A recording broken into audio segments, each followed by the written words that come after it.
Hey everybody, welcome to another episode of Crimes, Killers, Cults, and beer. And beer. Or in my case, rum and coke in my blue sippy cup. Powder blue sippy cup. Yes, I forgot the powder. My bad. Right. You can't leave out the powder blue sippy cup. Anyway, that's just two crazy Florida men drinking beer or rum out of a powder blue sippy cup and talking about true crime.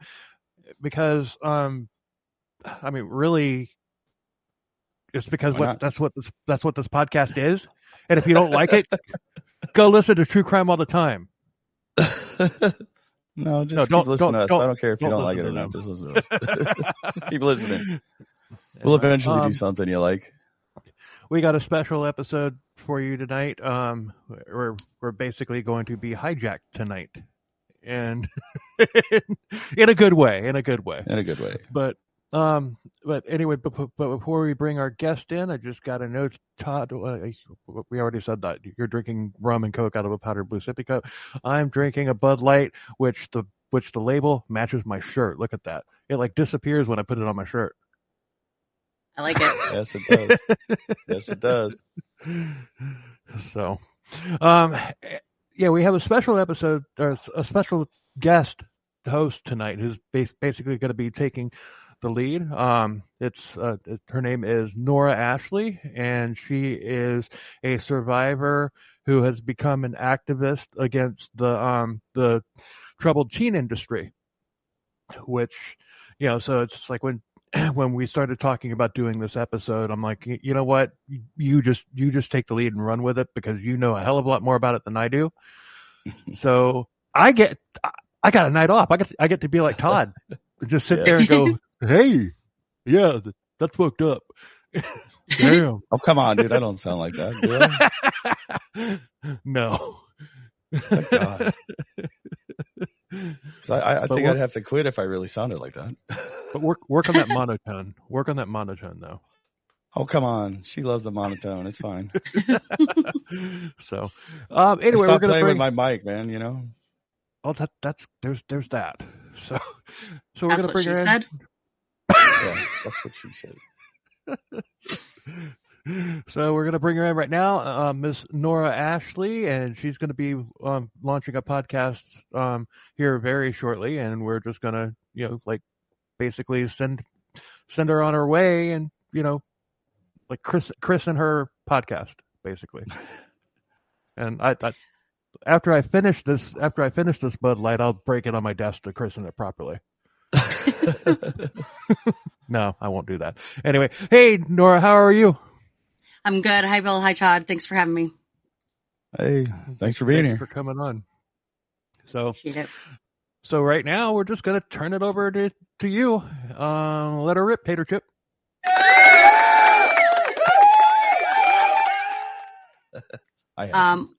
Well, first I'll introduce myself. My name's Nora. I am a survivor of the troubled teen industry. I attended 2 wilderness programs and a therapeutic boarding school from 2003 to 2005 in Utah and Montana. I kind of have a question. I would kind of like Todd to kind of guide this since you don't really know a lot about this. I want to know, what do you want to know? I'm not sure that's a good idea. Yeah, I should don't put me in charge. So the episodes where I've been in charge haven't been well. But no, just how about tell your where story. Where should I start? Do you want me to tell about the industry, or do you want me to just jump into my own experience? Give us a brief about the industry. Just let people know what it is, because I know what it is through listening to podcasts and everything. Mm-hmm. And before we get started, I have a question. Would Teen Challenge be one of these? One of these? Yep. Okay. Teen Challenge. I'm going to start at the very freaking beginning. I'm sure you have heard of. Just start with like an overview of what TTI is for those of our listeners who might not know, and then we want to hear your story, and then you kind of wrap it up with what you're doing now, leading the charge against these chuckleheads. So sounds like a plan. So the troubled teen industry is a collection of controversial programs that are designed to help troubled teenagers. We don't like that term. We haven't come up with anything better. But we don't like that troubled term because that is a label that sticks with survivors your entire life. That second that you get sent away and you get into your first program and you've been labeled troubled, that will stick with you for the rest of your life. And so it's a collection of programs that they're residential programs usually, and they include wilderness programs, therapeutic boarding schools, residential treatment centers, things like that. But then like the pipeline into it is educational consultants that recommend these programs. They get money from them. They get kickbacks from the programs themselves. Plus the parents pay them a lot of money. Yes. Oh, wow. Yes. A lot of money for my 3 programs over the course of 20 months. My parents paid somewhere around $960,000. Holy crap. Huge astronomical amounts of money. Wow. And so, and then usually the way the kids physically get there is, there are companies called juvenile transport companies that will come and pick kids up in the middle of the night, drag them out of bed, throw in a car in handcuffs, which is like my case, put you on a plane and go dump you at whatever program your parents are paying for now. So, wow. And there have been like deaths and abuse and everything, and it's not even allegations. It's been proven that it's happened. The deaths are my niche, kind of like my expertise in this. There have been 311 as of July 18th, which is the most recent one. 311 industry deaths that have been confirmed and have documentation to back them up. There are also a number that have gone unreported. I'm sure. So, like they're buried out in the desert somewhere. Yeah.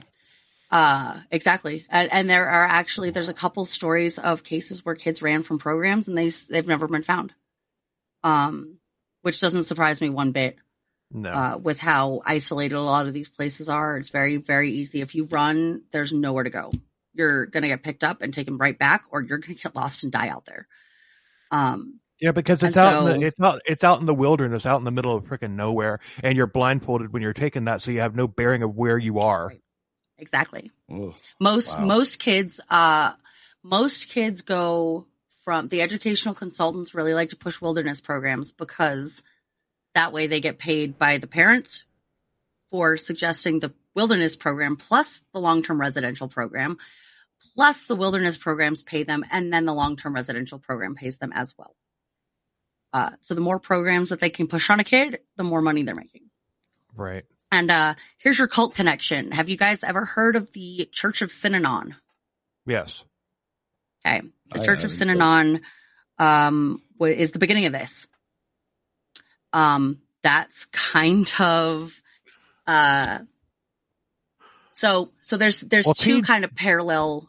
Teen Challenge existed in the late 80s. Correct. Let me pull up my my numbers so I can tell you I know that I'm being accurate when I am giving your facts. Synanon was started in 1958 as a drug rehab center for adults. That ultimately ended up evolving into the Church of Synanon. Now, 3 former residents of Synanon went on to found the beginning of what is the TTI. Daytop Village, which was another drug rehab for adults, which was started in 1963. 1967, there was CEDU, CEDU, that was founded by another former resident of Synanon. That is programs for children.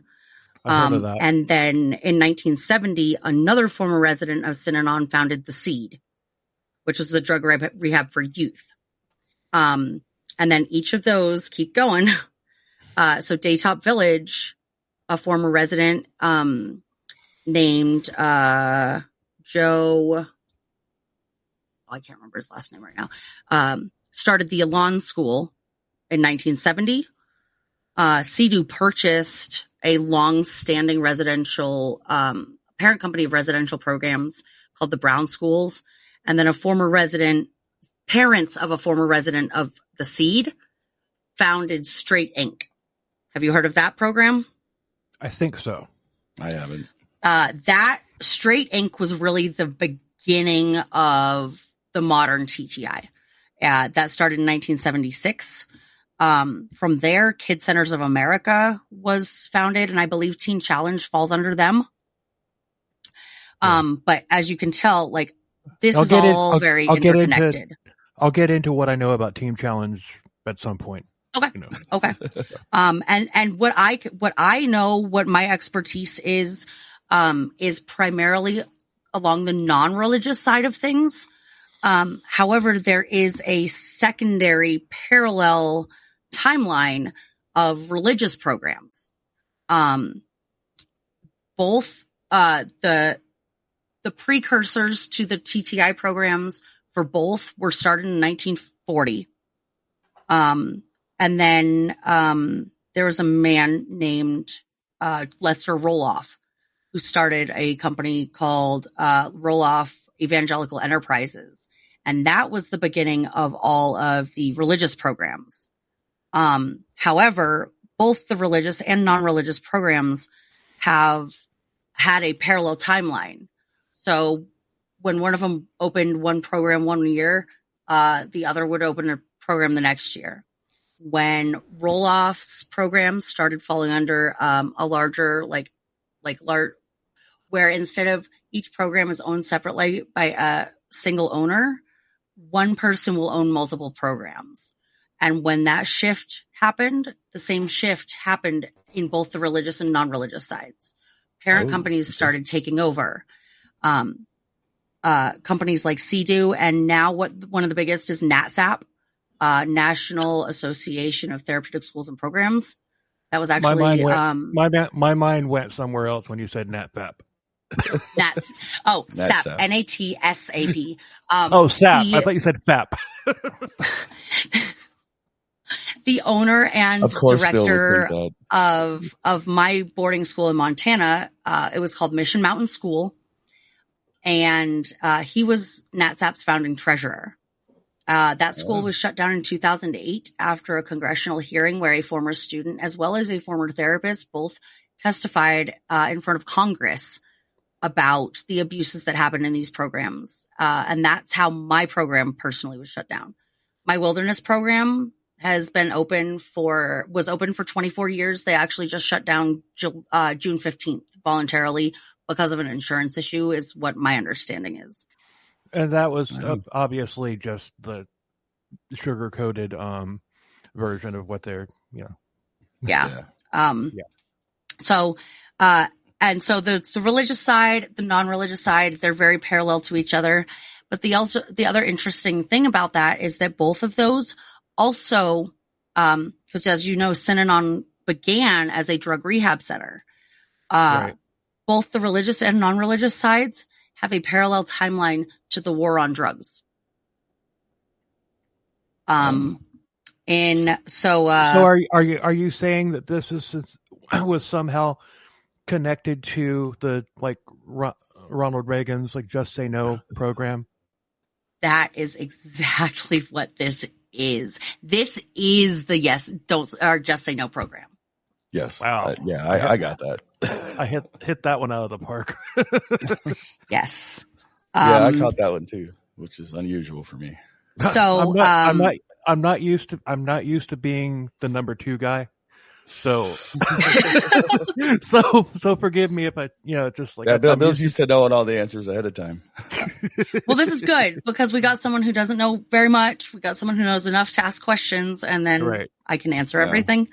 So in 1981 was when Ronald Reagan announced that the war on drugs was now full on warfare against drug use in America.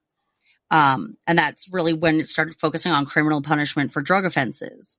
Both Reagan and his wife, as well as Princess Diana, backed Straight Inc., which was started by it goes Synanon, and then a former resident started the Seed.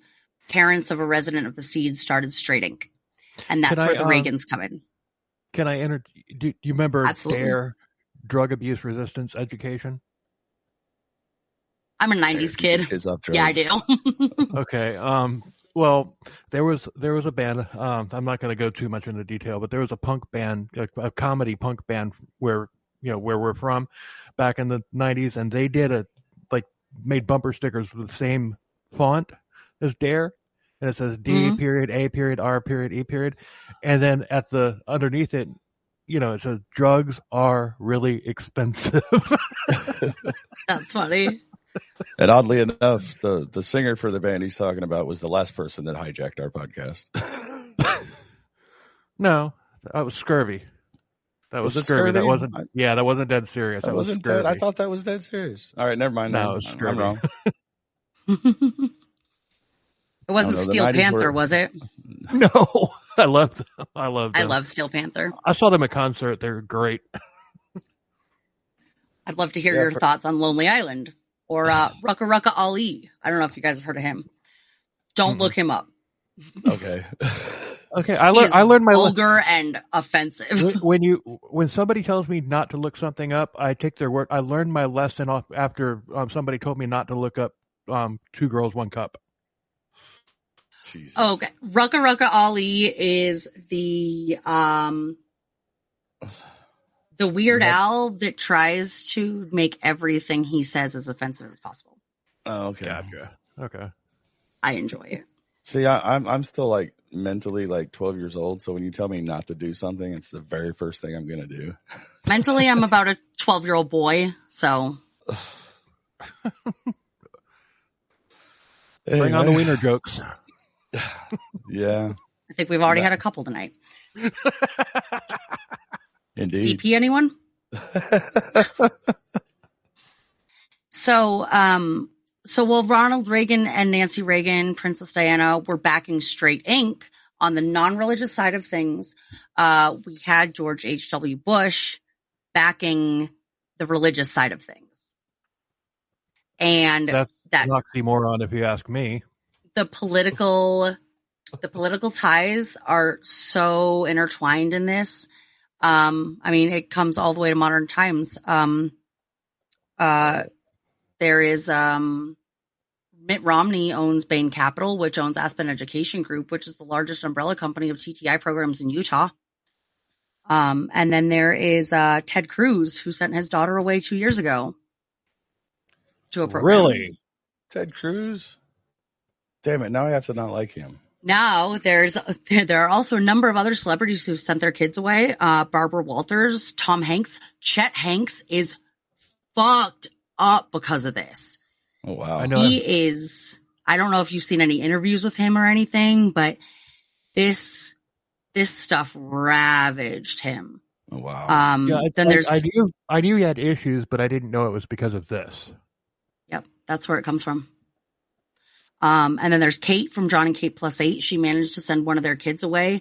And John had to fight in court to get him out. I actually know a woman who is fighting that same battle right now. Her son is in his 3rd or 4th program. And she cannot, there's a loophole in a divorce agreement where her ex was able to put her son into a program, but she can't get him out without her ex-husband's signature. So that's their battle. But back to the celebrities who sent their kids away. Clint Eastwood, Rosie O'Donnell, Marie Osmond, Mark Hughes, the founder of Herbalife, Casey Kasem, Farrah Fawcett, Michael Douglas, Cher.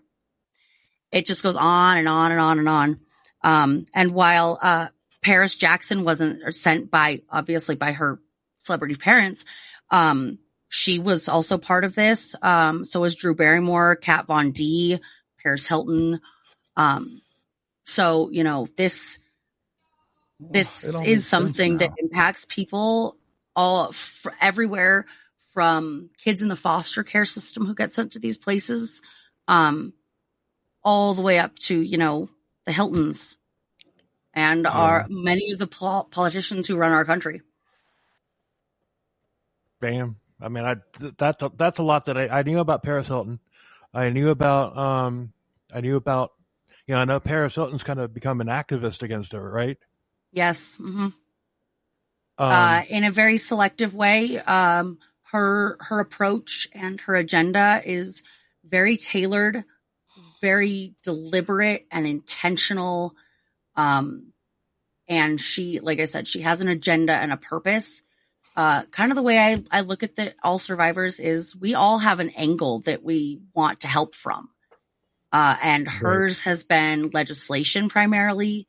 And then, there's people all over the survivor community who are kind of attacking this from all different angles at once.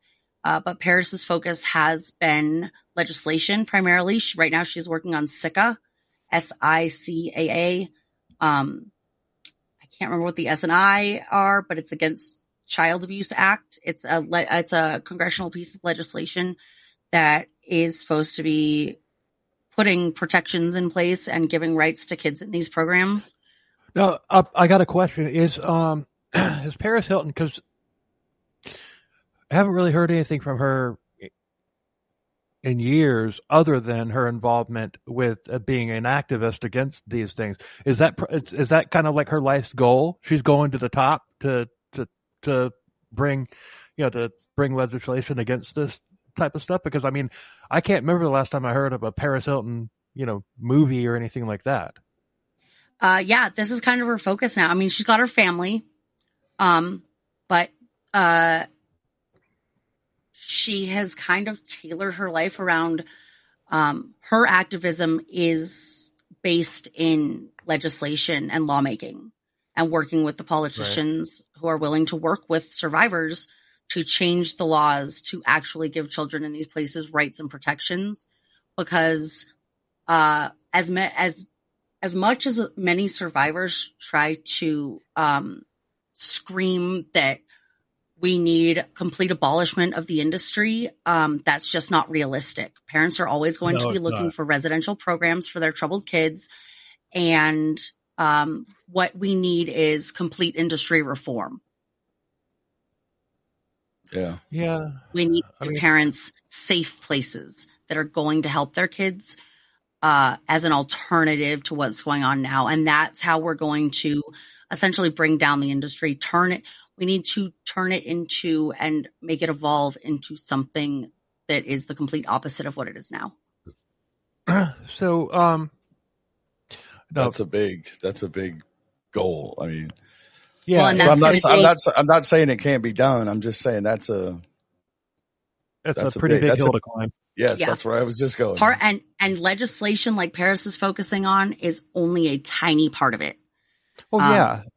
So, it's going to take a multifaceted, multi-angle approach by, as many survivors who are willing to work on this as possible. When I found out that Paris Hilton, because I used to think of Paris Hilton as just a dumb, rich, blonde brat, Mm-hmm. and then when I heard about this and that she was like basically, like leading one of the fronts against the assault on them, and I was just like, holy crap, I think I like this girl now. And she's pretty badass. Yeah. I mean, it's just what she did for the survivor community. And there are a lot of survivors who try to minimize this and negate it and say, oh, well, she's only doing it for herself. But one thing that you cannot fucking ignore is the fact that nobody knew about this until she said something. And she made it okay. She was for the people one to listen to the rest of us. I mean, if it hadn't been for her, I'm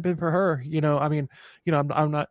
Yeah, I mean, I've and it just happened to be her. I mean, it could have been Chet Hanks, it could have been Drew Barrymore, it could have been Paris Jackson, it could have been anybody, but it needed to be somebody who had a big public platform. It could have just been some knucklehead that started a podcast. Yeah.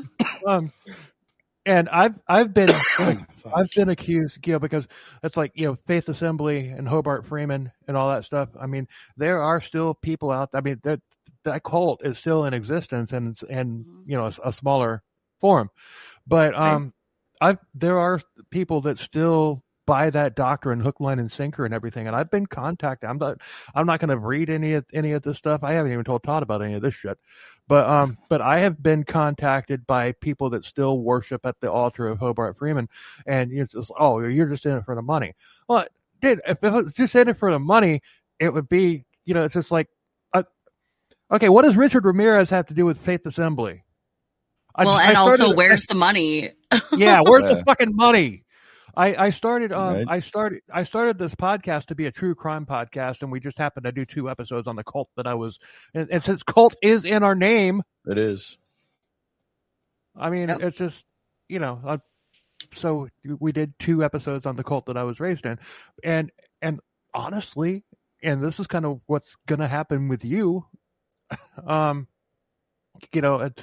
your podcast, once you launch it, as it gains traction and whatnot, people, survivors are going to start reaching out to you, because that's what's happened to me, and it's just like I've talked with probably close to 100 different survivors of Faith Assembly. I have a Discord server of survivors from the TTI that currently has 150 members in it. I actually have a survivor I'm mentoring right now. At my house, he's eating dinner with my family right now. Nice. His mom sent him to his first program when he was 5 years old. He'd spend from 5 to 10. He spent like a few months in a program, and then he'd go home for a few months, and then she'd send him to another program for a few months. But at age 10, she sent him to a program, and she never allowed him to come home. When he finished a program or was kicked out or graduated, he didn't get to come home. She sent him straight to another program, and he just got out of his last program in February. There is something. Wow. This is my opinion based on what you just said. There is something compared to, there's something like this with parents that just want to keep shipping their kids off to, it's like, okay, I'm done with this program. Oh, he's still fucked up, so let's just send him to another one and everything. There's a lot that's kind of has some similarity to Munchausen syndrome by proxy, because it's just like, it's never enough. It's never enough. It's never enough, and all that stuff. Well, and where that comes from is the deceptive marketing that is rampant in the industry. The way I like to put it is there is no better manipulator on earth than the people who are able to convince parents to sell their children into this and pay for the abuse that happens. Yeah. And they don't do it by it's deception. It is nothing but deception and manipulation, just like any cult leader. Yep. Oh yeah. And they can convince these parents to sell their kids because it is the best thing for their kids. And half the time, they don't try to hide any of it. Yeah. Because parents are so desperate. Most parents are just desperate to see their kids better, and succeed. And like in my mom's case, she just wanted to see me feel better. She didn't want to see me hurting anymore. My dad, on the other hand, is the other kind of parent that you see a lot in this, is the narcissistic type who is so concerned about their public image that they refuse to have their child as part of their family because their child is an embarrassment to them. Yeah. They don't want anybody to find out about how their kid's been acting, because then it's going to make them look bad. And that's another like core piece of how these programs run is, this stuff has been around since the 1940s or earlier. Jeez. And when did you guys hear about this? A couple of years ago when Paris said something, right? No, I've known about it since the late 80s. Yeah. But you have, yeah. But that is because of the fact that you have that cult background. Right. Because you were a little bit more privy to the existence of these places. Because a lot of cults will send their kids to these places. I know a number of people who got sent to the TTI out of Scientology. And it just seems like random thought. If a cult member is going, like somebody from the FLDS, or Scientology or whatever, is going to send their kids off to like one of these troubled teen industry farms or torture or gulags or whatever. I like to compare it to POW camps. Yeah. Gulag. Gulag. That was a good word, Bill. That was a good one. But it isn't that basically an admission of failure of the doctrine of the cult? That's a good question. Yeah. I mean, yeah, logically, yeah. It is. It's like, okay, but well, the reason that they feel comfortable, the reason they feel comfortable sending kids to these places is that they use the same brainwashing tactics as the cults do. They are confident that when they send their kids to these programs, they're not going to come out of them not believing in Scientology. If anything, they're going to believe in it more. Okay, I get that. Yeah. But and of course, at the same time, you're not going to have somebody like from, say, the FLDS, like under Warren Jeffs or whatever. Warren Jeffs, nobody in Warren Jeffs' sect of the FLDS is going to send their kids off to that because there's too much dirt. Correct. Yeah. I mean, and as you know, some cults prefer to deal with any issues that might arise among their members in-house. They'll deal with it themselves. And honestly, the way that that they do that is exactly using the exact same tactics as the TTI does. It's just a matter of who's doing it. Yeah. So you might have a kid like in, say, Scientology or whatever that is okay. The FLDS isn't a good example, but maybe Scientology or hell, even fucking Faith Assembly, or any number of the like the religious offshoot, the religious sects or whatever, and so it's just like, okay, you might have a kid that's kind of an embarrassment, that's not like latching on to the principles of the cult. So then it's like, okay, we'll just send him out into the wilderness, where he can just be brainwashed and everything. Maybe the people that run it have got a little playbook. It's like, okay, Scientology, all right, we treat them this way. Okay, right. Faith Assembly, okay, we treat them this way and everything, and they just like literally beat the shit out. Yeah, because like Faith Assembly, Scientology, and stuff like that, you're not isolated. You are isolated. You're isolated from your friends and family, but you're not isolated to the point to where you can't even see a car drive by or a building or anything like that. Mm-hmm. See a car drive. Oh my god. So that's a good segue. I'll get into my own experience. I went to a wilderness program first. I was 16 years old. I got woken up at 4:17 in the morning, December 22nd. How old are you now, if you don't mind me asking? 36. I have been out of my program 18 years ago as of June, and I was sent away 20 years ago this December. God damn. And so I was 16. I was woken up at 4:17 in the morning, December 22nd, 2003, by two strangers in my room, who dragged me out of bed, gave me a strip search, and then told me to get dressed, put me in handcuffs, dragged me out of my house, put me in an SUV, took me to the airport, put me on a plane, flew me to Utah. It was not until I was on that plane and they made the announcement that we would be going to Utah that I had any clue as to what was going on. Where were you living at the time? Marin County, California, just north of San Francisco. Oh, okay. David Carpenter's territory. David Carpenter. Yep. Some of the Zodiac. There's some interesting ones in there that I could get into, but that's an interesting area. It is very affluent. And the majority of parents have very, very high paying jobs. That makes sense. That makes sense considering it cost your parents like close to $1 million. Yep. That's just exactly. So yeah, like I said before, not just anybody can send their kids to these places.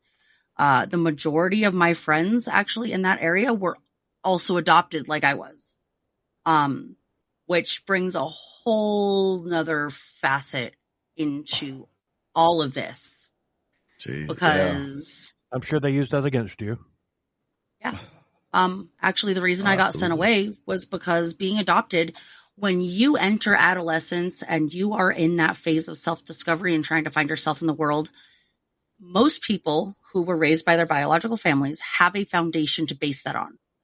There are people in their family who they can look at and say, okay, I want to succeed like this person, but I want to use some of the approaches that this person used. And there's familiar traits and behaviors that you can see in those people.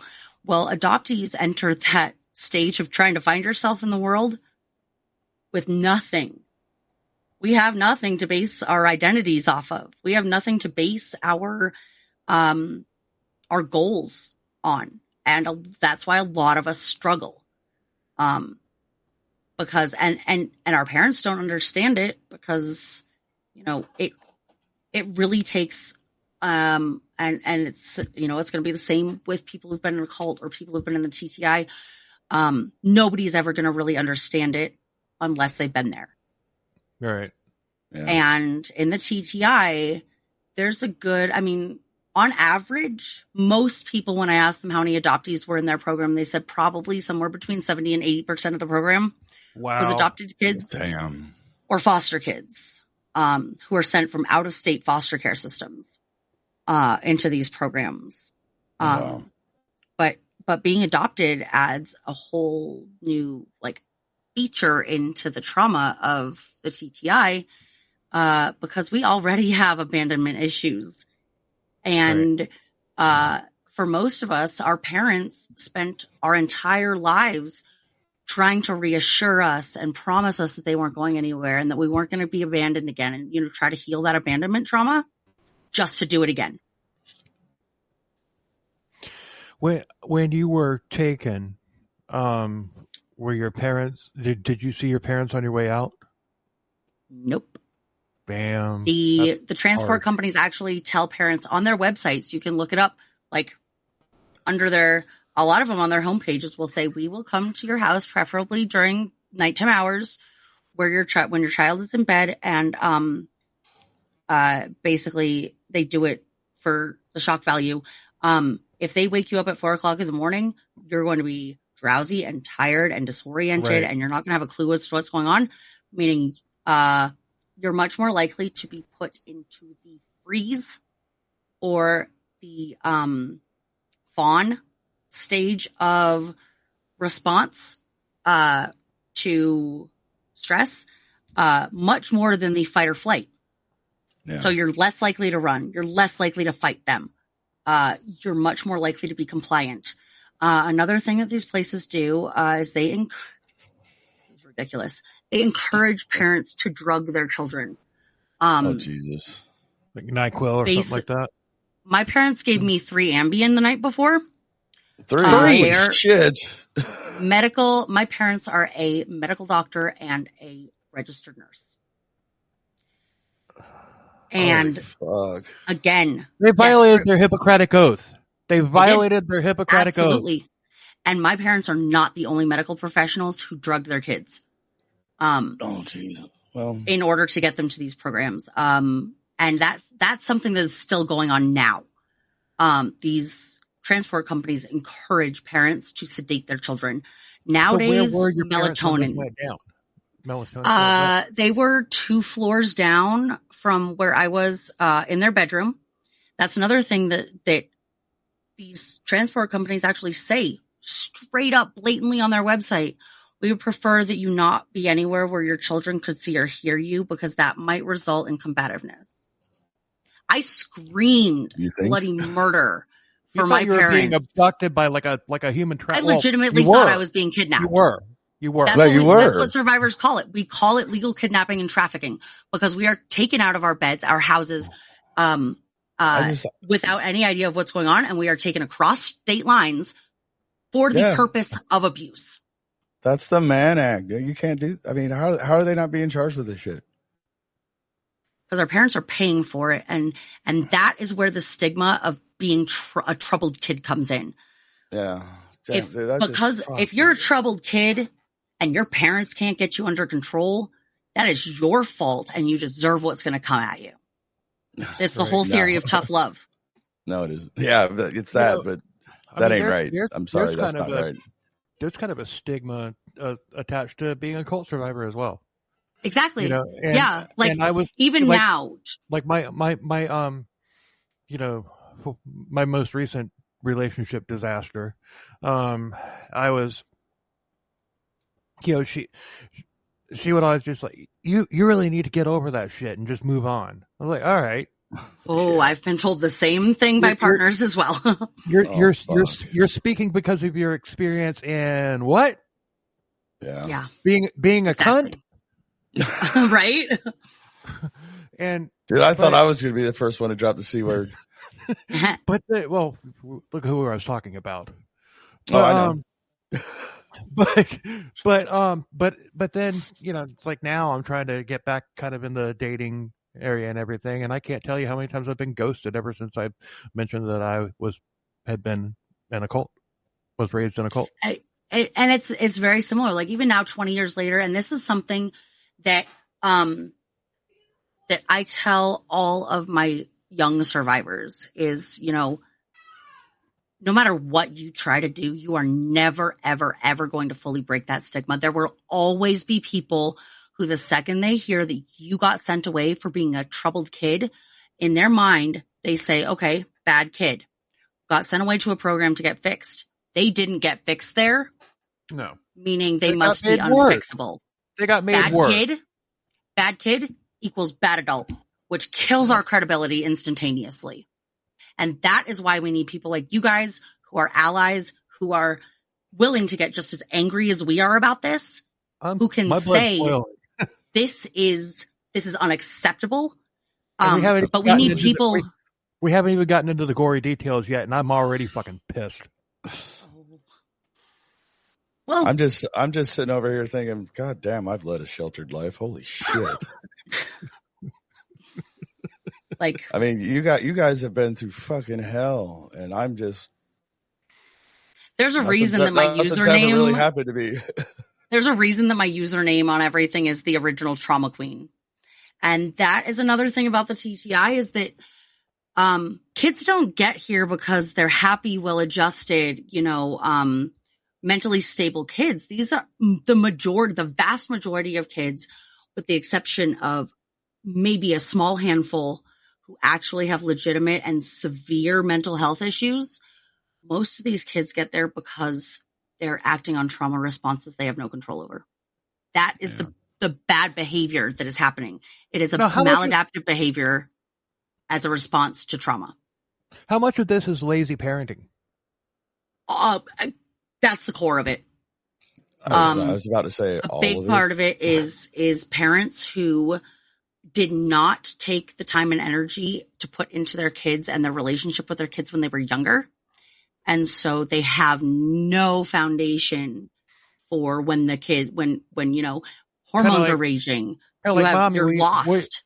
Mommy, will you take me to the park? No, I have to go have my cocktails with my peers down at the. Exactly. Okay. I always say this because I see it more. I mean, obviously more now, but like people are having kids just for the tax credit. I mean, they don't raise their kids. They don't know how to raise a kid. They let Xbox and daycare raise their kids. But then you bring the adoption, back into it, and it's the same thing. Parents bought kids just to be able to send them away again. The people that are doing that though, they don't have the money to be able to send their. Oh, I know. I mean, I know, but yeah. But I mean, dude, I've been in the service industry for a long time, and I see it all the time. Like people will come into a restaurant with their little tiny kids and just let them scream and run around and do whatever because they don't know how to raise a kid. They just, the daycare will take care of it while we work. I mean, I get it. Everybody has to work now, but I mean, I know it's different, but you know what I mean? Yeah. I mean, the reason that toddlers act like that is because they are looking for structure and guidance. And when they're not given that structure and guidance, they don't see their parents as somebody with authority is not a good word, but they don't see their parents as somebody who is worth following and trying to live up to. You know, they don't look at their parents and say, I want to be this person. Another big problem, and I'm a parent of my son, and my oldest is 13 now. So I have a teenager myself. My youngest is 13. And he and I have never gotten in a fight. We've never even gotten into a heated disagreement. I've never raised my voice at him. And I plan to keep it that way. A big part of that is, so when kids are toddlers, they need rigid structure and guidance and rules. That's how they learn how to interact with the world.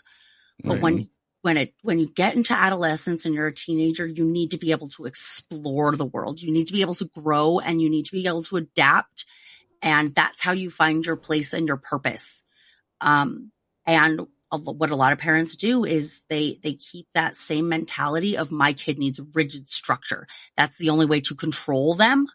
Yeah. Because that's how you control a toddler.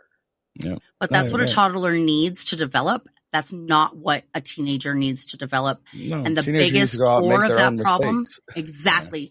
The core of that problem is that while teenagers are growing and learning and adapting and changing, but that doesn't make them, their parents are not doing the same thing. Their parents are not adapting and growing and changing their parenting. They're not changing their relationship with their child. Yeah. And a big part of that is that parents do not see children as children's voices as having value. They think, oh, they're too young to know, or, I agree. And that's a big part of this, is that's one way that parents shelter kids, and it's incredibly damaging. Because it keeps kids, like you were saying, from making their own mistakes. So they learn, while also knowing for a fact that without question, that regardless of what mistakes they make, and regardless of what the external outcomes are for them and consequences, they will always have that safe place that is home. Yes, exactly.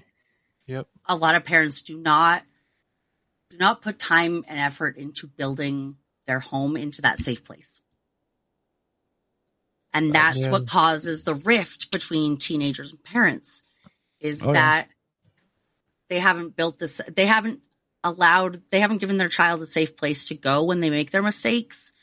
Mm. And so their children are not don't feel safe coming to them and talking to them about their problems. And that's why parents, I think just about everybody has been a teenager and been like, my parents don't get me. They don't understand me. They have no idea what I'm going through. Oh, yeah. Even though, they went through the same struggles themselves, but they also did not have their parents there as that safe place for the most part. Right. So let's okay. So there's, I've heard so many cases, of like things that have actually happened, to kids that were sent to these places. Let's not. I don't have a list. But we're not here to talk about that. You can listen to a bunch of different podcasts where they highlight 20 different situations or whatever. We're talking about you. So, you arrive there at the compound, and what happens next? Kind of take us through that. How long were you there? So I went to 2 different programs. I'll kind of guide you through all of it. So They put me on a plane. They took me to Utah. My mom's family's from here. My family still lives between Ogden and Provo, all the way down the Salt Lake Valley. And so we flew into Salt Lake, and I was like I knew this was happening because of my behavior, which in my case, it was, well, they're probably on that plane ride. They're probably beating that into your head too. Conditioning. We're not allowed to speak. We're not allowed to talk. We're also not allowed to eat or drink anything. And, basically we stay silent the whole time. There is are they belittling you all through the flight? They don't say a word. Oh, that's even worse. almost like the biggest question is, what's happening? Where am I going? And their response is, you'll find out when you get there. And so that's even worse. we flew into Salt Lake, and started driving down the valley. And I was like, okay, well, maybe they're sending me to live with my grandparents or one of my aunts and uncles because they can't handle me anymore. And I was like, okay, well, that will be okay with me. Obviously the way they got me here was fucked up, but then we went past my grandparents' exit and my aunts and my uncles and my cousins' exits and didn't stop. And we ultimately ended up pulling up to this warehouse. The super, I remember it being like this long red warehouse building. And they took me in, again, another strip search, and I had everything taken from me. Why would they do another strip search? I mean, did you to make sure you didn't steal anything from the plane while you were in handcuffs? I guess so. Because they're perverts, dude. Because they're fucking perverts. A lot of programs will do strip searches on every time you enter the program and every time you leave the program. Whether that is because you are doing intake or you're graduating or you're going on a home visit or coming home from a home visit or whatever it is. Whenever you enter the property. I love how child abuse is legalized. That's just, that's exactly what we call it. It's legalized child abuse. I'm fucking dumbfounded. I cannot. It's not that I can't believe it. I can believe it because the world we live in is fucking just gone crazy. Well, and again, a big part of that is that, people think that kids don't know any better or they're too young or, that they won't understand. Yeah. And that's actually a big core piece of my trauma is that mentality destroyed me. My first experience with death, I was 6 years old and my parents had a year-long opportunity to prepare me for the most important person in my life dying. This is somebody, she was my next door neighbor. She was like my grandma. I spent more time with her and at her house than I spent with my family by far. And they had she had cancer. They had a year to prepare me and explain things and, get me ready for the fact that at some point she was not going to be there anymore. They didn't take any of those opportunities. And then I remember, the day it happened, I went downstairs. My mom wasn't there. I asked my dad where my mom was. He's like, oh, she's over at the neighbor's house. So I obviously went to walk out the door to go over there. He put his arm in front of me, pushed me back and said, you can't go. And that's when I knew something was fucked up because nobody ever told me I couldn't go over there. And I was like, why? He's like, well, because she died last night. And that's the last word that anybody said to me about her and her death.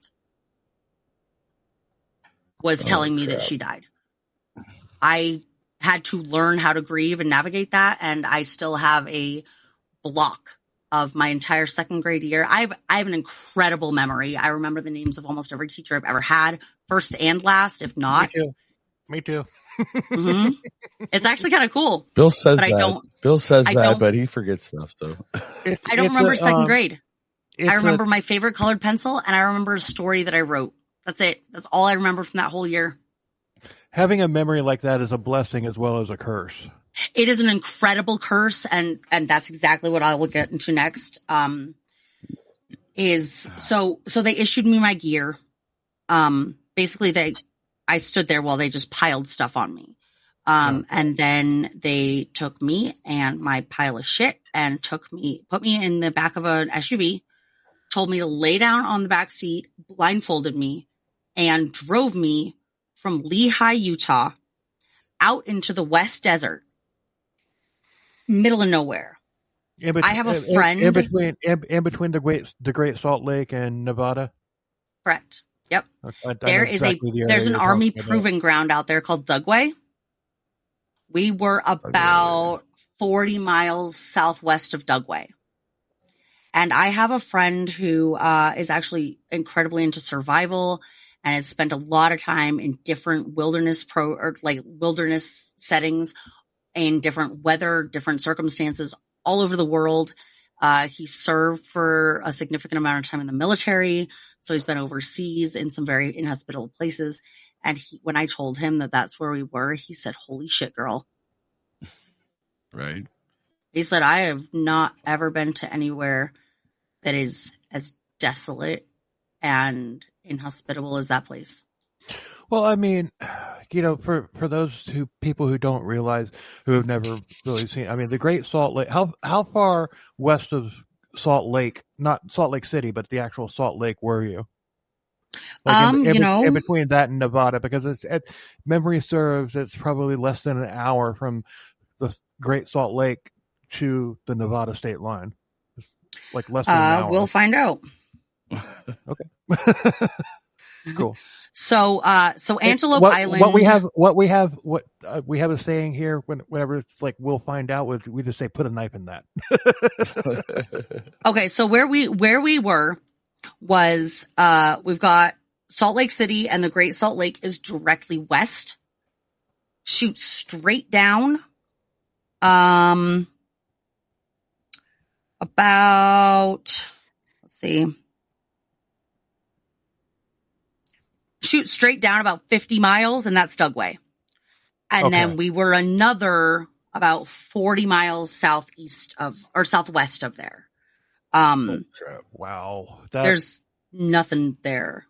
Yeah, I'm familiar with the interstate that goes south of Salt Lake City. Of course you are. I-80?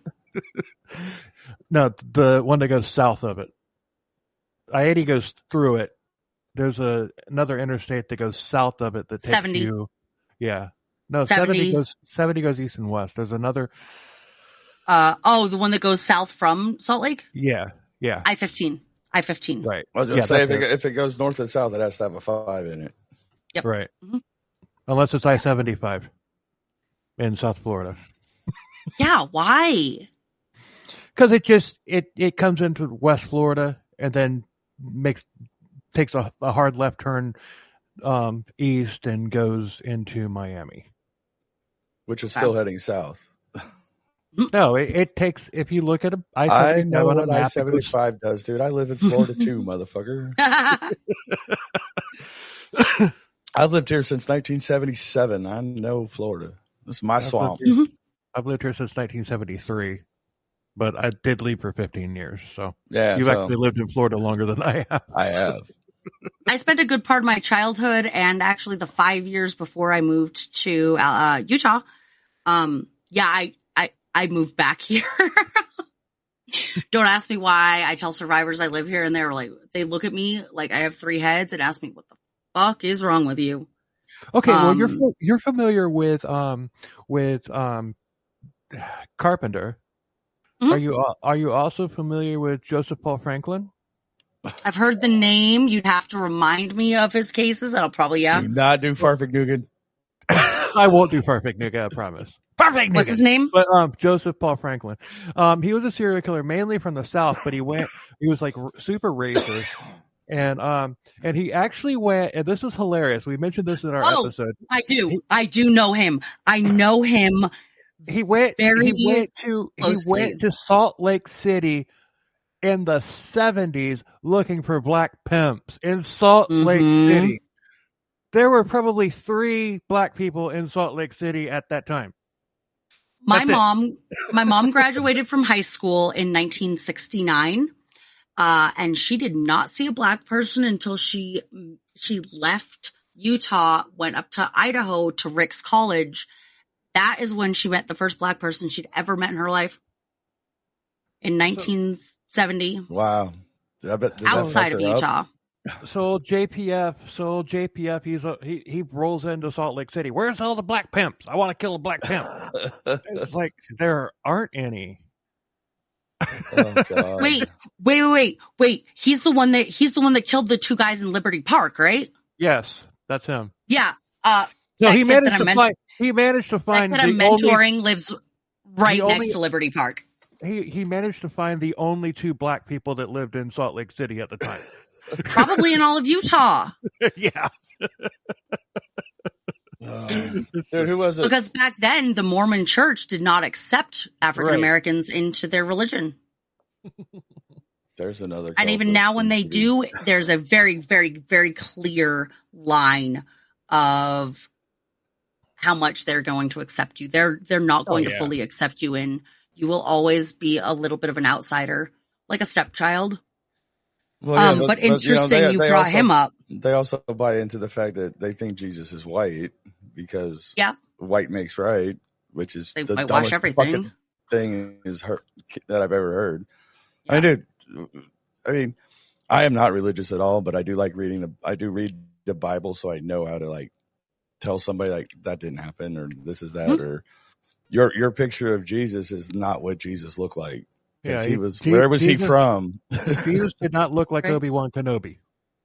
Or me. Well, and the Bible can be valuable in the sense that, it gives you an idea of, I mean, essentially it's zeitgeist, what the mentality of the era was.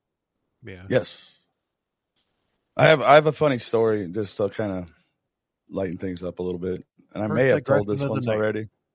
Yes, and it's going to be me because I have to.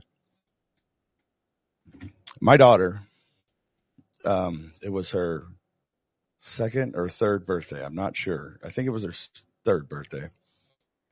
We were at the party, and her mom's parents are Mormons, right? Mm-hmm. So they give her a picture of Jesus for her birthday. And it's the typical white version of Jesus that you see everywhere. Yeah. Right. And they go, and they go, Amanda, who is that? She looks at it and goes, Daddy.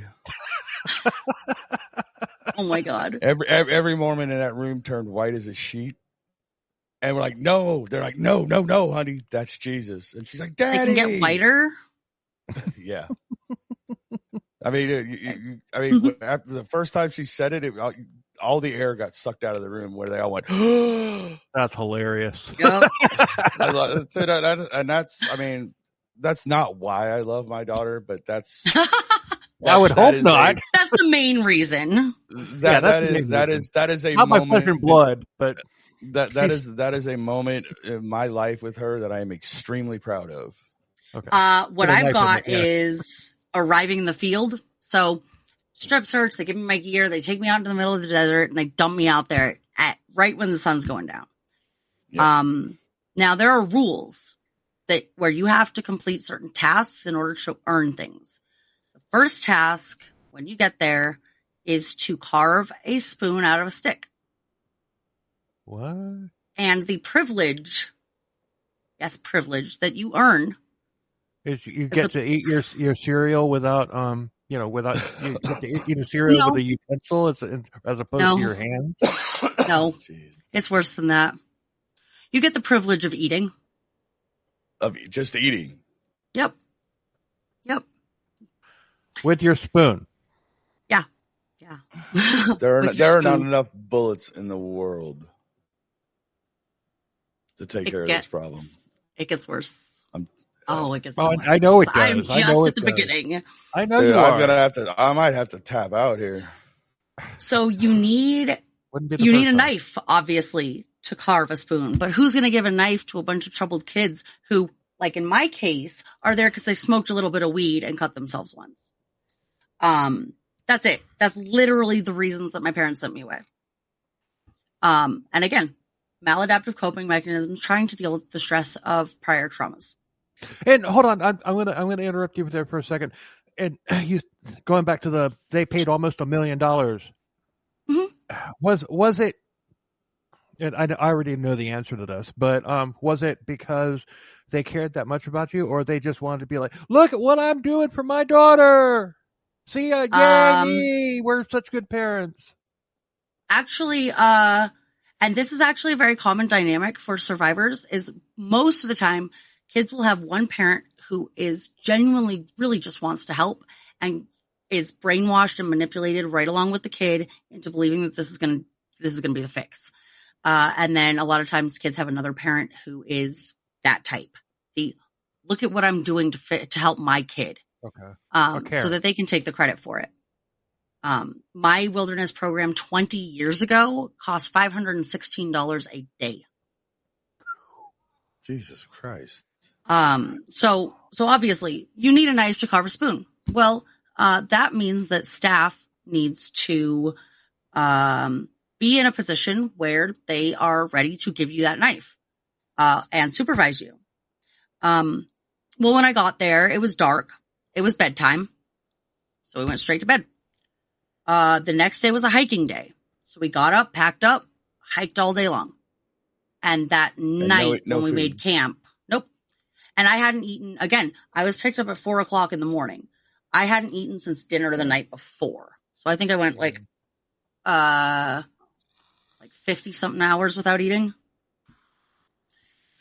Which actually has played out, and not even just that, but like the whole rest of my story. Like, I spent pretty much my entire time in the TTI being given just enough food to keep me alive. And now that experience shut off my physiological response to hunger. I don't feel hunger anymore. My stomach doesn't hurt. I don't get any physiological responses to blood sugar changes. I literally, every time I have a group, most of my friends, when they see me, they ask me when the last time I ate was. Can I ask you something? Yeah.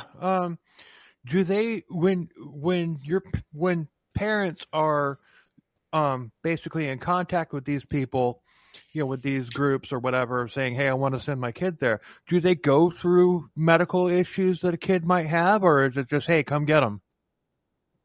Like, for example, they go through their psychiatric diagnoses. That's about it. I'm hypoglycemic. I can't not eat. And if I don't eat, if I were to go 50 hours without eating, I'd be dead because my blood sugar would drop. I was going to say, you'd be out there in the middle of the wilderness on the ground, unconscious, having a seizure. So they don't even look into that with your, the parents or whatever. No. Or what if somebody's diabetic? They want to know what your behaviors are that got you there. That's about it. So how many kids died of like hypoglycemic shock or diabetic or like low insulin or whatever? Surprisingly, how many of it? Like, I'm not asking for an exact number, but was it a lot of? I mean, was that something frequent that there would be a lot of deaths or like trips to the emergency room or something because a kid went into insulin shock or blood sugar dropping? Wait, you said trips to the emergency room? Probably didn't exist, did they? Oh, fuck no. No. Nope. Come on, Bill. You know better than that. And I will explain the So what happens? How thorough that is. Okay, the two medical conditions that could like really floor you, like the two most prominent ones are like, diabetes or hypoglycemia. Mm-hmm. So how many, were there a lot of, like how many deaths that happened were attributed just to that? Bill wants to know how many kids are buried out there in the desert is what he's asking. And the reason I'm asking is because the cult that I was raised in was a faith healing cult. Yeah. My fucking, my hypoglycemia didn't set in until I was like a teenager, like after like 16, 17 years old, after I had gotten away from it. So I was able to like start, like. It's one of those cults that refuse medical care, right? Yes. Among other things, but so it's just like, and we said this before, that cult had so many satellite branches, like all through the world and everything. Mm-hmm. So if you tally up all of the deaths from Faith Assembly that happened as a result of preventable issues like insulin or hypoglycemia or whatever, Faith Assembly has a higher body count than Jonestown. So, yes, they do. I have talked to a number of staff, and the consensus, the pattern, is that the only reason that every single TTI program does not have a death attributed to it is the program just got fucking lucky. I talked to one former staff for a half an hour. In that time, he was able to outline at least 25 different instances during his 9 months that he worked there where a kid should have died. There should be a death there, and they just got lucky that they didn't. And those go unreported. All those incidents go unreported. So and medical neglect is rampant. Of the 3 main causes of death in these programs, a third of the deaths that I have found have been because of restraint, followed by suicide, and medical neglect is the third. And so I got out there, and this is another piece of medical neglect is that my wilderness program, and many of them are like this. They didn't have licenses or staff that were authorized to be able to administer medications. So myself included, if you're on psychiatric medications when you go into your wilderness program, not anymore. Out the window. So you're going cold turkey off of everything. Plus, you've just been woken up in the middle of the night, kidnapped, trafficked across state lines, and dumped into the middle of nowhere. And so I got there the night of December 22nd. Now, the next step after you make your spoon is to build a busting kit, which is to make a fire. It consists of 1, 2, 3 pieces of wood, a rock, and some bark. And it's the other name for it is bow drilling. Use a bow to move the spindle, and then that starts the spark. Well, on Christmas Day, it started snowing. Now, our shelters consist of a tarp and a piece of parachute cord. That's it. Our sleeping bags were rated at 20 degrees, and because they reused the same sleeping bags for all the kids, most of ours were filled with holes, really did nothing. And so it started snowing on Christmas Day, and that snow did not stop until New Year's Day.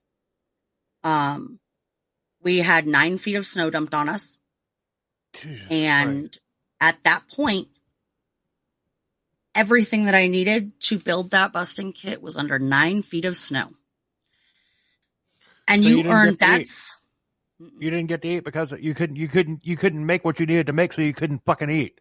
I made the spoon, I was allowed to eat. However, the next step is once you basically have to earn fire, and you have to earn. You would think under cases of fucking 9 feet of snow that they'd like break out a cigarette lighter. The staff had them. So Of course they so you have to earn. You have to make your first fire to earn fire. But the other thing that you earn is entrance into the group. So I spent my time during this about 1,000 yards away from the rest of the group, with a staff member coming to check on me twice a day. Other than that, I was under a tarp, under 9 feet of snow, essentially having to dig out every 2 or 3 hours, rebuild my entire shelter just to get it, get in, do it all over again. And never mind the fact that the humidity is high, so you ain't lighting a fire with, a fucking rubbing sticks together. Right. And everything's wet anyway. Right. Everything's soaking wet. Yeah. And so once you build your first fire, you earn entrance into the group, which means that you are also allowed to use the group fire. You have to prove to them that you can make fire, but then you're allowed to use the group fire. The other thing that you earn is the privilege of hot and cooked food. So during this week, and actually this blizzard was so big, it is in the top 10 worst blizzards in the state, and it has its own Wikipedia page. It was like a Donner Party blizzard. Oh yeah, absolutely. And so if I die, you guys could eat me. I'm telling you right now. I just want that to be known. If I die, if we're ever in a situation like that, and I die, you guys can eat me. Thanks for that, Todd, because I'm serious. My fucking head was about to explode. I needed that. Oh, I know. I could tell. So we're stuck in this blizzard. The other policy that they had was that when you were in your shelter, they took your shoes to discourage running. That means every time I had to get out of my sleeping bag and get out of my shelter to dig the snow off of my shelter so I could fucking breathe, I was doing it barefoot. Barefoot. Every time I went to the bathroom, barefoot, 9 feet of snow. I need another zinger, Todd, because I'm about to fucking explode again. I got nothing. I mean, and I knew about this shit. Not this. At least we didn't have to eat each other. yeah, Not yet. not Not yet. Not yet. And so we ended up spending 12 days stranded. We had a sat phone, and the headquarters, the owners, people in charge of the program, told us because our senior staff during this was a 23-year-old straight out of college with a psych degree. That's it. That's all we had. And they don't train their staff either. We got fucking lucky we didn't have dead kids. Yeah. Lucky. That's all it was. That's it. I'm broken, dude. This broke me. And so we ended up stuck out there for 12 days. We ran out of food. We ran out of water. We all had hypothermia. At one point, there was a girl who started having night terrors and pissed herself in the middle of the night. There was no change of clothes. There was no ability to shower. She spent a week and a half in those clothes, frozen to her. Oh, God. Each one of us had our own little separate crisis, I guess. Each one of us faced death in our own way. And at one point they made a group shelter. They put all the tarps together. You know, everyone was kind of huddling for warmth. They had the fire right next to it. Again, I still didn't earn that. So I was 1,000 feet away or 1,000 yards away from everybody else. And then we ran out of wood and they didn't even have a fire. The last thing that I ate, I think, was on day 6, and it was a handful of dry pasta that I had tried to soften in water, but the water froze before the pasta could soften. That's the last thing that I ate. And then I didn't eat again until we actually left that place. So since you got there, mm-hmm. It had been 50 hours since you had eaten once you got there. So you're now like several days into it, and all you've had to eat is dry pasta. So at this point, I was allowed to eat, but we're stuck in a blizzard. We have to ration. So I was having, like a couple bites of things here and there. We had vacuum sealed tuna.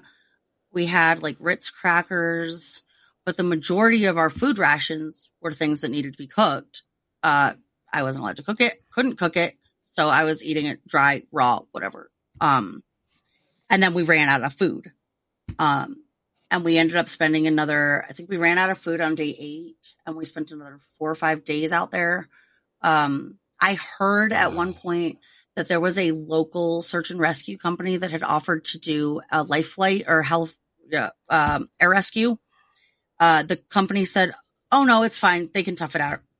Our senior staff was 22 years old and was begging. They basically told us, they're like, "We can't get to you. The roads are snowed in.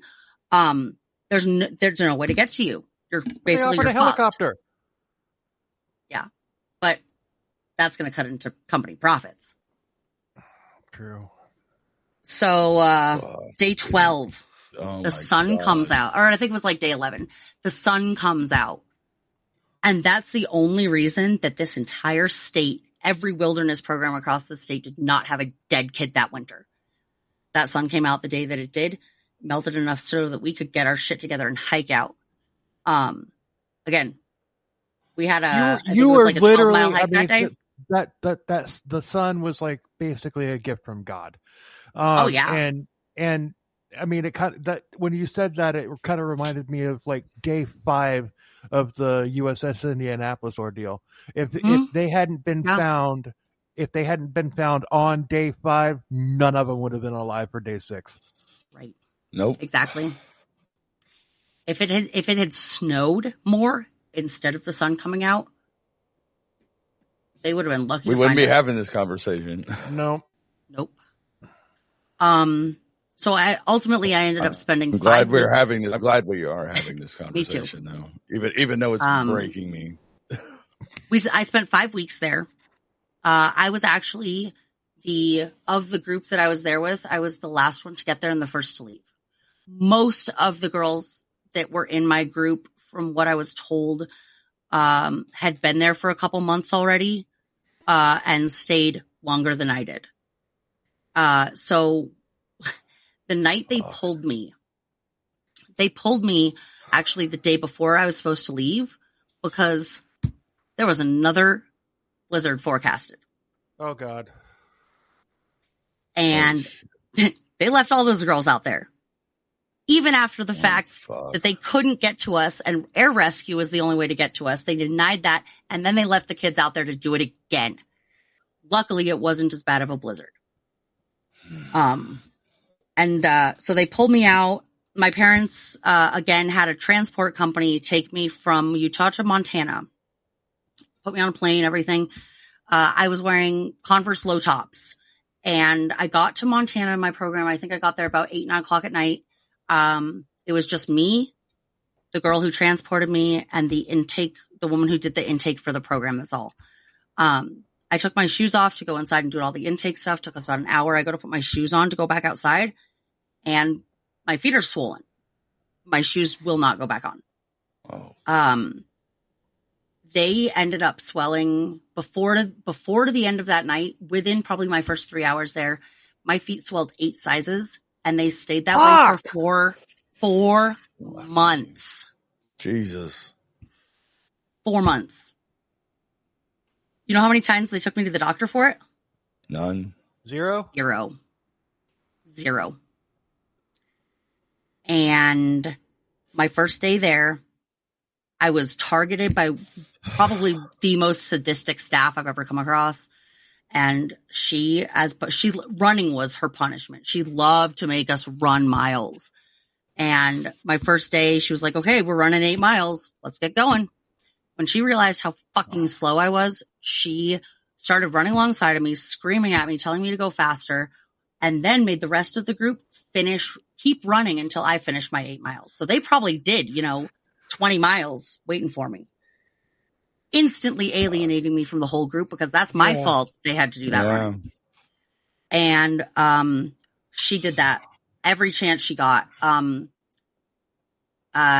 was the first time that afterwards, when I got to take my shoes off, I dumped them upside down and blood was dripping out because the skin had cracked and started filling my shoes with blood. Fuck me. And when I tried to tell my parents on the phone call, I got through there's something wrong. Instantaneously, they hung up the phone because all phone calls, all communication is fully monitored, supervised, and like tailored. If you write something in a letter that they don't like, they'll make you rewrite the letter. They'll tell you what words to use. And so I couldn't even tell my parents. And not only did they hang up the phone, call my parents back and say I was trying to manipulate them to get out of there, but they gave me a 30-day comm ban where I wasn't allowed to call my parents at all. Hey, you guys keep going. I need a minute, dude. This is killing me. I didn't think this was gonna get me like it is. I thought we were gonna have I cannot believe you went through all this and you're as strong as you are. That's fucking amazing.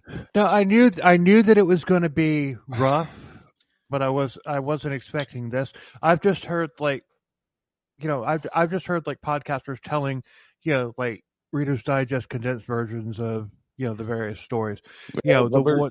But we have an actual survivor with us that fucking went through it, telling her story and everything, which obviously it's going to make it 10 times worse, because it's just, that's just, not many. Because she was there. You were there. You know what really happened. You don't know the story that was told about what happened. You know what really fucking happened. The worst thing about that, I think, for me is until July 18th of this year, the last industry death. Birthday. The last industry death before that one was a girl named Taylor Goodridge. She was 17, just like I was.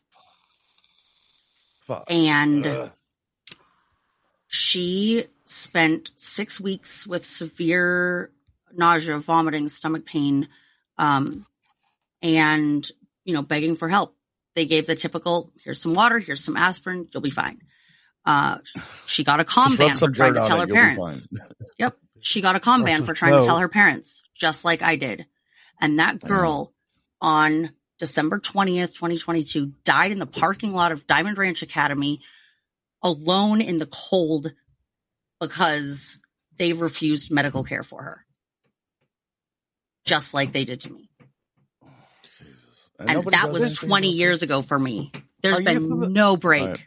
Are you familiar with Gertrude Banishwecki, Nora? I've heard the name. I'll be back. You guys keep going. Okay. Don't worry. Just keep going. Right. Don't wait for me. I'll be back. Okay. I need a minute. This is like really getting me, which is weird. It's all right. I know. Like I said, the reason we tell our stories. I know is so people know. This is the response that we need. We need to see people say this is fucking wrong. It fucking sure as hell is, dude. And I'm totally on your side, dude. Let's fuck these fuckers up, dude. Like seriously. Starting with Mitt Romney. I'm to the point where fucking I'm ready to go guns blazing. Anyway, Mitt Romney. I'll be back. I'm sorry, y'all. Okay.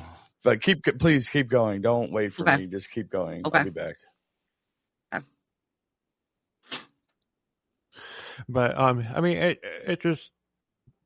Todd is Gertrude Banishwecki episode is the torture mom, where they brought in a teenage girl under their care and they just basically tortured the shit out of her and she died. Oh, what was her name Gertrude?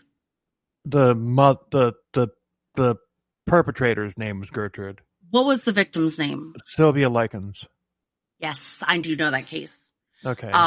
Well, that episode. I know victim names much more than I know perpetrator names. Well, on that episode that we did, Todd actually tapped out. He was just like, "Fuck you, I'm not talking anymore," because that was like the worst of the worst and everything. And what you have here, and I'm not making fun of Todd and everything. Yeah, Todd. It's just I went through hell as a kid. Todd didn't. You went through hell as a kid. Todd didn't. Yeah, for me, this is just my life. Yeah, and that's the same way. Shit that makes it so that I can help all these kids who are coming out of it. Absolutely. Who their trauma response is. As you know, you come out of that shit and your trauma responses rule your life. But on our episode 10 and 11, which is my cult story, it's just like at times you can hear Todd just kind of like losing his mind like he was there before. And I'm not knocking Todd, and because he had no idea I had gone through. This is the first he had ever heard of it. And because I at the time when Todd and I were growing up together, like in the 90s and everything, after I'd gotten away from it, I didn't talk about it. I didn't start talking about it until I got into my 30s. I didn't really start talking about it until about 3-4 years ago. Yeah. When I was already kind of looking into it and everything and kind of like I started like kind of getting onto like forums and stuff like that and everything, probably around 2008, 2009 or whatever, not really doing anything. But then when I launched the podcast and we did those 2 episodes, it was just like, okay, I'm in, and I'm kind of, it's like, me and several other people are like leading the charge against this cult, and that's just like, this is already gonna be. If you don't mind doing a part 2, and as like we have to tell the details of our truth. We have to tell exactly what happened to us, so that people see. But the thing is, how horrendous it is. Todd was, I'm sitting there talking like you are, like, this this happened, and Todd's just like, fuck, what the fuck. And it's just it's common for people that people that went through it just to compartmentalize it and everything. It's just like, oh, okay, yeah, I raised in a cult, and I also went to Disney World. Right? Yeah, and it's also incredibly validating and powerful to see reactions like his, because that means that we can't minimize it. We can't look at it and say, oh, well, all these other people are still in it and all these other people got all this good out of it. It must not have been that bad. Like I must be exaggerating this. No, we might have to do and then you see those reactions. We might have to do a second part for this. We're approaching 2 hours now. We could Can probably I go do for another. one more quick Well, we could probably go for another story? 30, 45. We could probably do Okay. for like another 30, 45 minutes. But how about I get through just this one other feature of the industry and how it impacted me, and then we can be done. But I want to do it while Todd is gone, because this is a heavy one too. A lot of kids in these programs are over medicated. Right. They had me on 8 different psychiatric medications. 4 of them were antipsychotics. And 2 of them were tranquilizers. My diagnosis was anxiety, depression, and insomnia. They put me on those medications because, and you might get this. When I was 8 years old, the Mormon Church baptizes their children at 8. I was not baptized until I was 8.5 because I had to prove myself.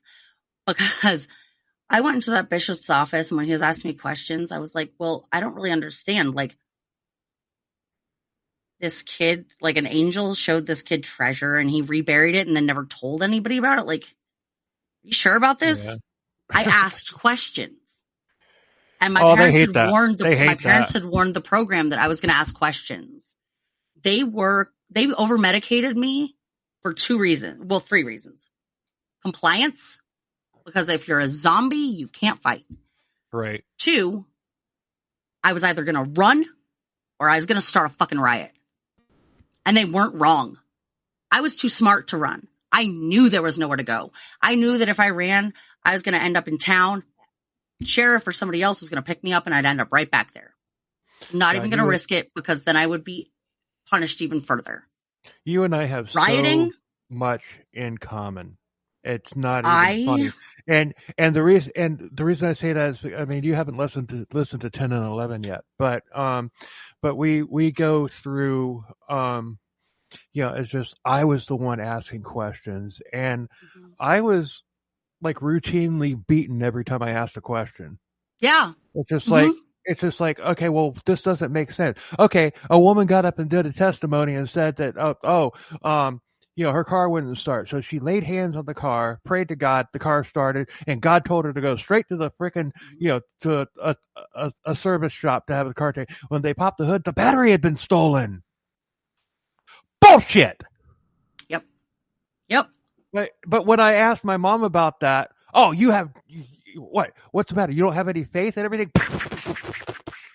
I have always been opinionated, intelligent, and outspoken as fuck. My entire life.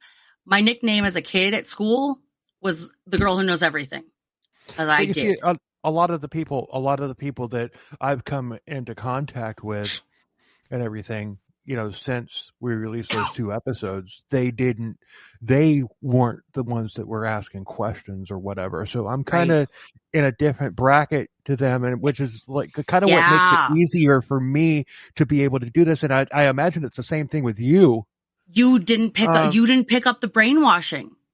Right. You were not brainwashed. Well, actually, I mean, to an extent you were, but not to the same extent that a lot of the other people were.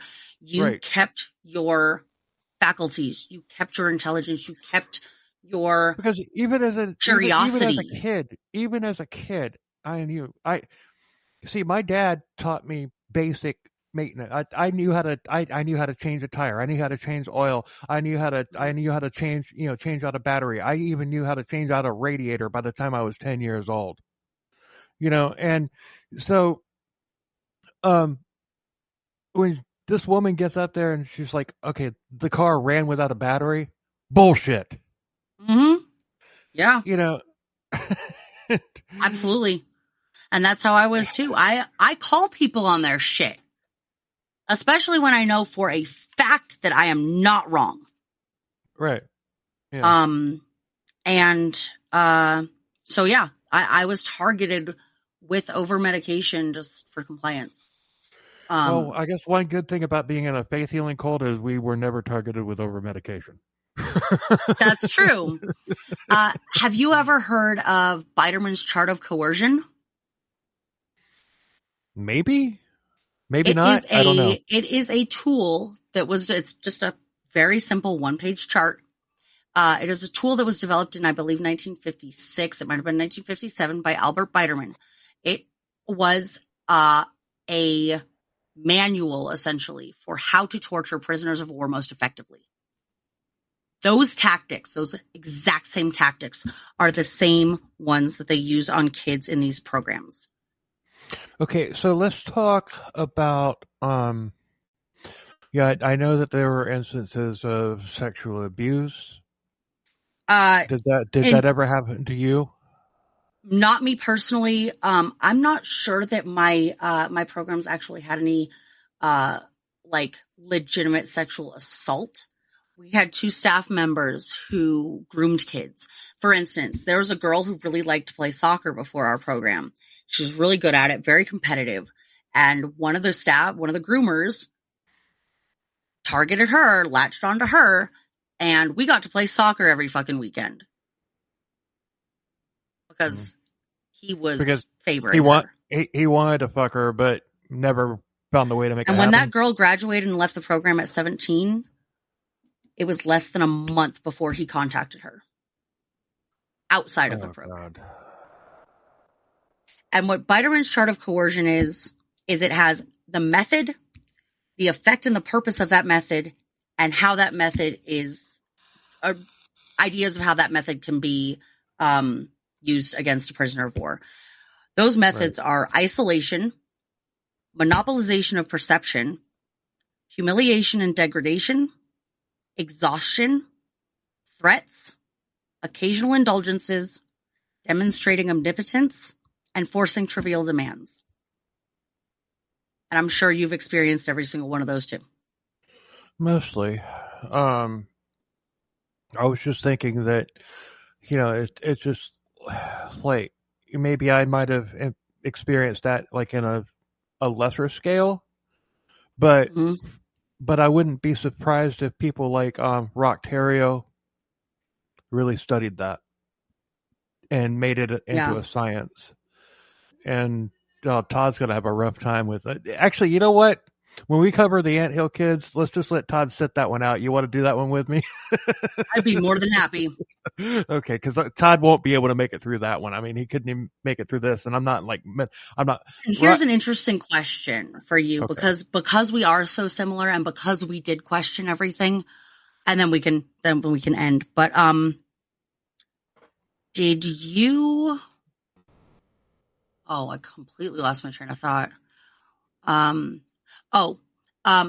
Did you come across, like, and I'm an activist, I work with a lot of survivors.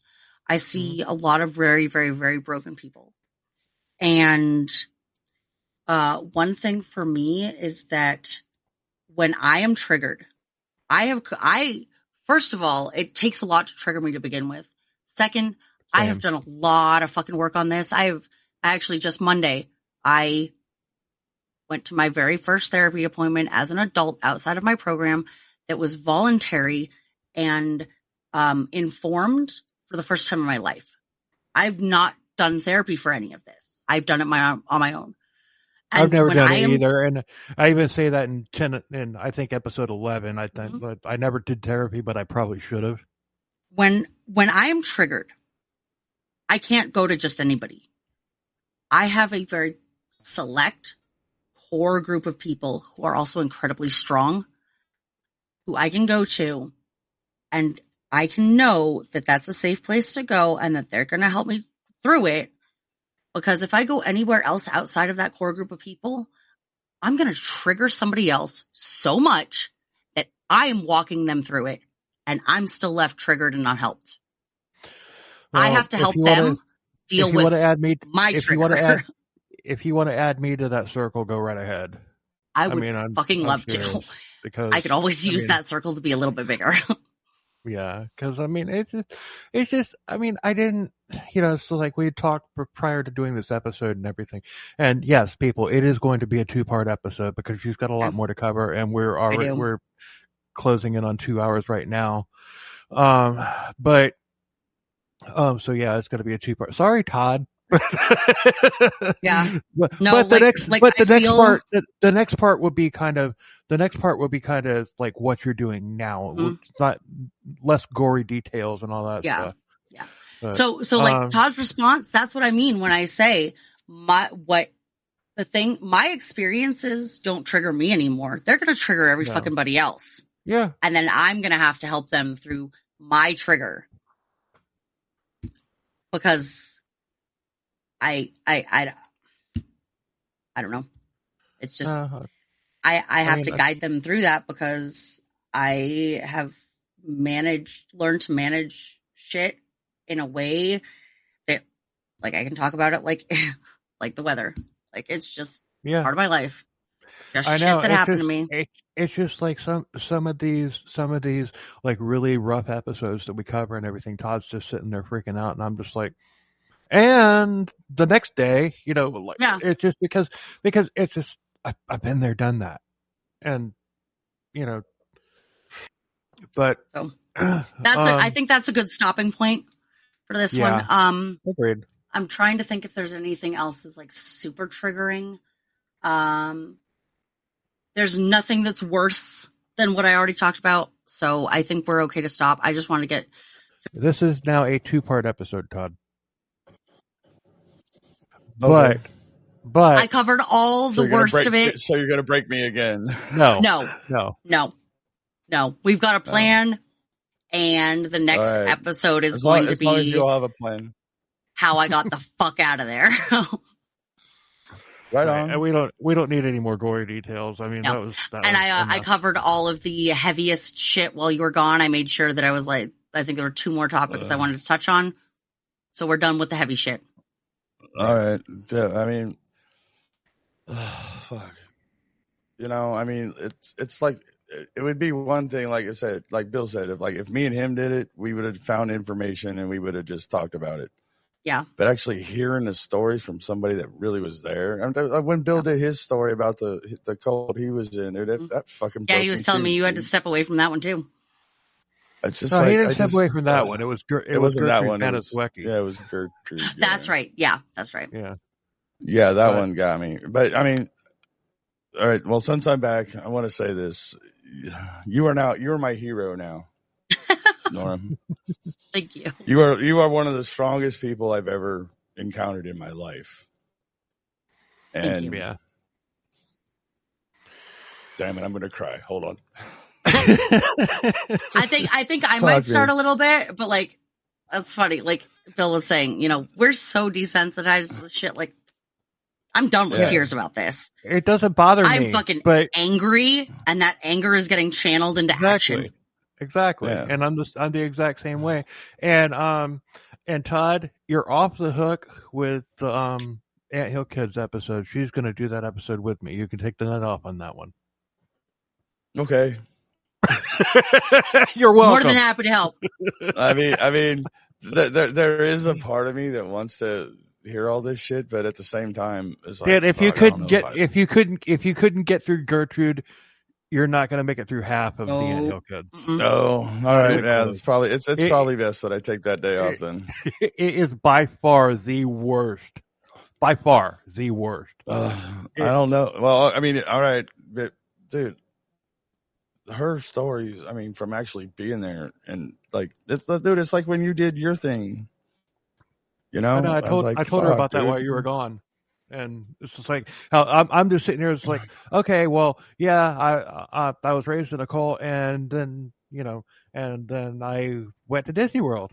It's just like it was just like it doesn't bother me. But we were both the ones who called bullshit on all of it, though. Right, yeah. We were. And that's amazing to me. I mean, like I said, I've lived a sheltered life. I have not gone through anywhere near the amount of trauma that you all have, and I mean, y'all are amazing. I mean, to me. Well, and I was also telling him, your reactions like that. I mean, we're so desensitized to it that it almost has lost meaning in a way. But seeing that shit, like that shows us that your stories got me. I mean, we can't minimize this shit. It really was as bad as it was. Oh, I totally believe you. I do. Your reaction, Todd, needs to be shown. Yes. And I agree. And it's just like it's not going to affect us like this. I mean, it's just like, I was seeing red and everything. like at some of the shit that she was saying and everything, but it wasn't affecting me the way that it affected you. Yeah. And that's just because we both fucking lived it. You didn't. Yeah. And Exactly.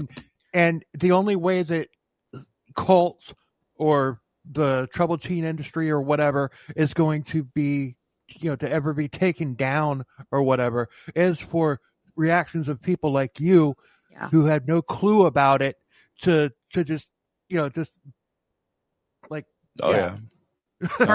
For the troubled teen side, the biggest part of that is that we need people who don't have that stigma of having been broken, unfixable kids, to make it okay for other people to have that same reaction and recognize this for what it is.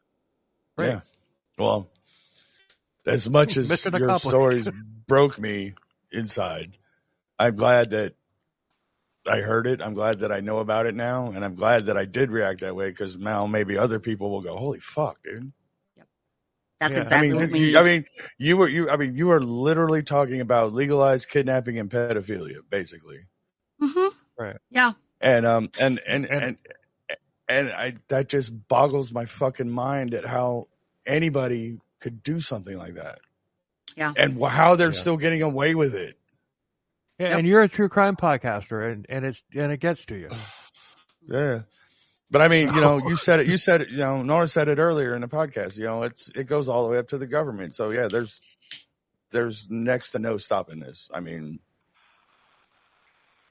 gonna stop it. We're gonna. No, I'm totally for stopping it, and I'm going to learn more as much as I can about it, and I'm going to do what I can. Because I just got tipped off to another potential cult that's a new one that's forming in Texas of all places, and I'm going to start doing some research on that and everything. But all right, I'm not going to go into detail. We hate crimes, killers, cults, and beer cult, right? Yeah, led by the Dallas Police Department. But no, if you haven't listened to that episode, Nora, you need to, because I will. Me and Bill are no longer allowed in Dallas. I'm pretty sure. Maybe the most fuck Dallas. I drove through there once. Fuck that place. Now you're not allowed either. I still want to go to Vinny's, dude. I mean, that's still on my bucket list. Usually, like when me and Bill do this, with just us, it's like, we're just totally cracking up and picking on the killers because they're dumb fucks. But listening to you talk and telling like real stories, I'm like, dude, this is not our regular episode. And it's not. And it. I mean, I'm totally okay with it being your story, because that's the story that needs to be heard. I'm totally fine with it. It's been a great episode. Hell yeah. Thank you. You know what I mean? And it's like, dude, I didn't even want to make a joke. Even though you said it would be okay if we did. That's what I was worried about at first. We did a little bit in the beginning. We did a little bit in the beginning, but I was just like, then when it started getting like really real, it was like, dude, I don't even want to say anything. I'm just taking all this shit in, and I'm like, fuck me, dude. Yeah, thanks for listening. Part 2 will be out next week, and follow us on Twitter, follow us on X, excuse me. It's X now. Yes. X, excuse me. That was cool. X, excuse me. Well done. Facebook and whatnot, and rate and review and everything. And Nora, do you have a name for your podcast yet? And you will by the time this episode airs. No, I got it. I have all my social media set up. I've got an entire website for it. It's called Surviving the Troubled Teen Industry. And that website is www.thetroubledteenindustry.com. Awesome. And we will definitely link that in the notes, and we'll plug it all on all of our socials as well. And don't forget about our Patreon. Oh yeah. We got a Patreon. It's actually active now. It's active. We don't have any subscribers yet, but people would rather drink a beer than listen to us. So, Patreon is different than our normal stuff. Yeah, it's different stuff that won't fit on CKCB. So, yeah, but But anyway, part 2 is coming out next week. And until next week, later. Cheers, everybody. See ya, fuckers. Go, go, go.